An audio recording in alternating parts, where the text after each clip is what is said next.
Asal kalian tahu ya, OJK itu sebenarnya mendukung kalian itu gagal bayar. Oke, langsung saja nih. Pada video kali ini saya akan bahas tentang masalah gagal bayar atau telat bayar di pinjaman online. Untuk saat ini, bagi teman-teman yang sedang gagal bayar atau mengalami masalah tersebut, kalian gak perlu khawatir ya, dan menonton video ini agar merasa lebih tenang ya. Nah, sebelum banyak orang yang mempromosikan gerakan gagal bayar, salam salam galbay, galbay nasional gitu kan, mungkin sering banget ya kalian mungkin bacalah hal-hal seperti itu. Namun mereka itu semua itu tidak pernah mempermasalahkan secara hukum ya. Namun mereka itu semua tidak pernah dipermasalahkan secara hukum, intinya begitu.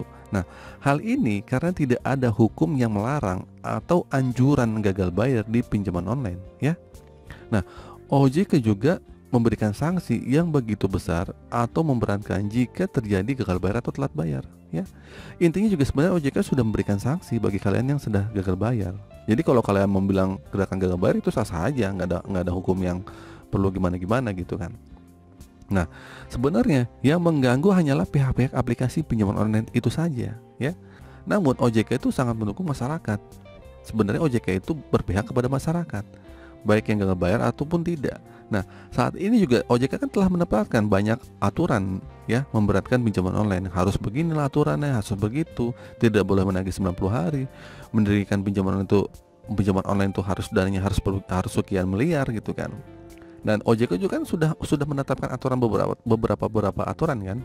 Dan ini meringankan masyarakat.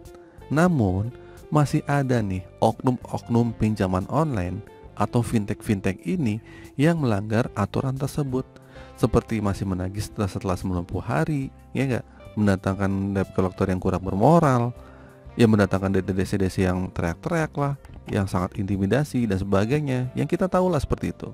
Nah, ketika ada pinjaman online yang mendesak atau mengancam akan sumber data, sebaiknya kalian ancam balik ya, bilang itu nggak boleh. Tapi kalau nggak mempan ya udah laporin aja ke OJK. Jika banyak orang yang melaporkan, maka OJK akan memperhatikan bahwa ternyata ini menjadi masalah yang bisa diatur aturan-aturan baru OJK yang merupakan jawaban dari pengaduan masyarakat. Nah, OJK tidak bisa menanggapi satu persatu dari semua keluhan masyarakat, ya nggak bisa satu orang laporin, dia harus beberapa orang yang banyak gitu kan.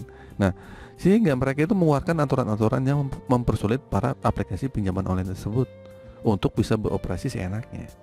Nah, jadi begitu ya.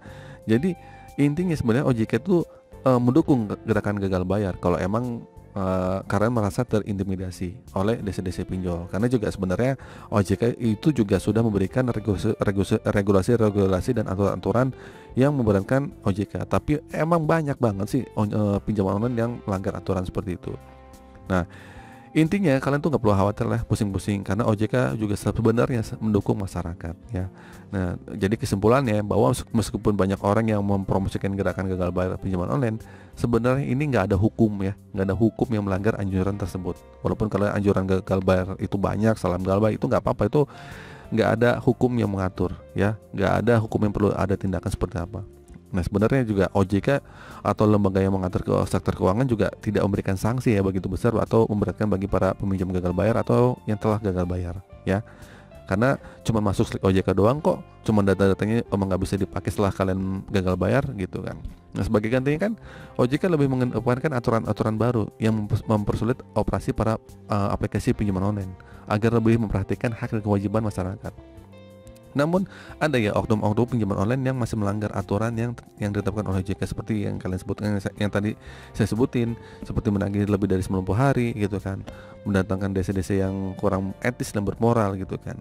Nah, jadi oleh karena itu ya, masyarakat diimbau untuk tetap tenang atau melaporkan kejadian yang merugikan ke OJK, serta tidak perlu khawatir karena OJK juga tidak akan memberatkan para peminjam atau masalah pembayaran pinjaman online. Oke, itu saja teman-teman video kali ini. Semoga video ini bermanfaat. Akhir kata, assalamualaikum warahmatullahi wabarakatuh.